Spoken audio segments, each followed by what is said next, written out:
കരിമ്പാറകളിൽ നൂറ്റാണ്ടുകളുടെ ചരിത്രം കൊത്തിവെച്ച നാടാണ് ഹംപി.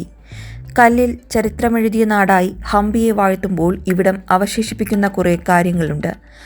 മഞ്ഞിലും മഴയിലും വെയിലിലും പെട്ടുപോകാതെ കാലത്തിന്റെ കുതിപ്പുകളെ ഇന്നും അവഗണിച്ചുകൊണ്ട് പാറയോളം ശക്തിയിൽ തലയുയർത്തി നിൽക്കുന്ന ഹംപിയിലെ സ്മാരകങ്ങൾ.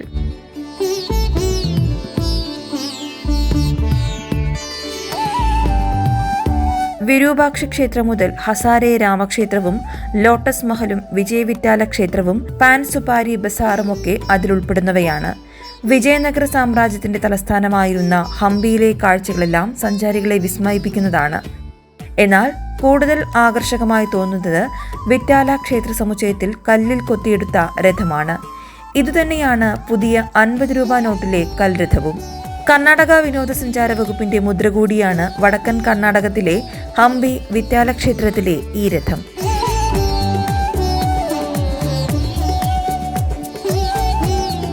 അത്രത്തോളം പ്രശസ്തമല്ലെങ്കിലും ഇവിടെ കണ്ടിരിക്കേണ്ട വേറൊരിടം കൂടിയുണ്ട്, ബെടവലിംഗ ക്ഷേത്രം. തൃത്തണ്ണുകളോടുകൂടി വെള്ളത്താൽ ചുറ്റപ്പെട്ട് കിടക്കുന്ന ഈ ശിവലിംഗത്തിന് പിന്നിൽ ഒരുപാട് കഥകളുണ്ട്. അതിശയിപ്പിക്കുന്ന ബെടവലിംഗ ക്ഷേത്രത്തിന്റെ വിശേഷങ്ങളിലേക്ക്. ഹംപിയിലെ പ്രശസ്ത നിർമ്മിതികളിലൊന്നായ ലക്ഷ്മി നരസിംഹ ക്ഷേത്രത്തിന്റെ തൊട്ടടുത്താണ് ബെടവലിംഗ ക്ഷേത്രം സ്ഥിതി ചെയ്യുന്നത്. ബെടവലിംഗ എന്നത് 2 വാക്കുകൾ ചേർന്നാണ്, ബെടാവിയും ലിംഗവും. ഒരു കൂറ്റൻ ഒറ്റക്കല്ലിൽ ശിവന് 9 അടി നീളത്തിൽ സമർപ്പിച്ചിരിക്കുന്ന ക്ഷേത്രമാണ് ബെടവലിംഗ ക്ഷേത്രം. ഹംപിയിലെ ഏറ്റവും വലിയ ഒറ്റക്കൽ ശിവലിംഗം കൂടിയാണ്. ബെടവ എന്നാൽ പാവപ്പെട്ടവൻ എന്നാണ് അർത്ഥം. ഇതിന് ഈ പേര് വന്നതിന് പിന്നിലും ഒരു കഥയുണ്ട്.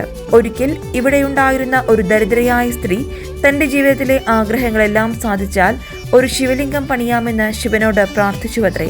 തന്റെ ഭക്തിയുടെ പ്രാർത്ഥന കേട്ട ശിവൻ അവരുടെ ആഗ്രഹങ്ങളെല്ലാം സാധിച്ചു കൊടുത്തുവെന്നും പിന്നീട് അവർ ശിവന് ഈ കാണുന്ന വിഗ്രഹം നിർമ്മിച്ചുവെന്നുമാണ് വിശ്വാസം.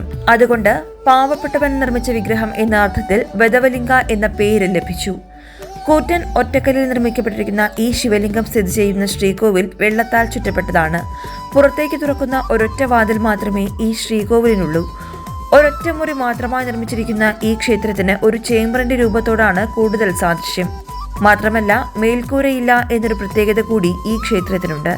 സൂര്യപ്രകാശം നേരെ ശിവലിംഗത്തിൽ പതിക്കുന്ന രൂപത്തിലാണ് ഇത് നിർമ്മിച്ചിരിക്കുന്നത്. മാത്രമല്ല ഇതിനുള്ളിൽ കിടക്കുന്ന വെള്ളം ഗംഗാജലമാണെന്നും ഒരു വിശ്വാസമുണ്ട്.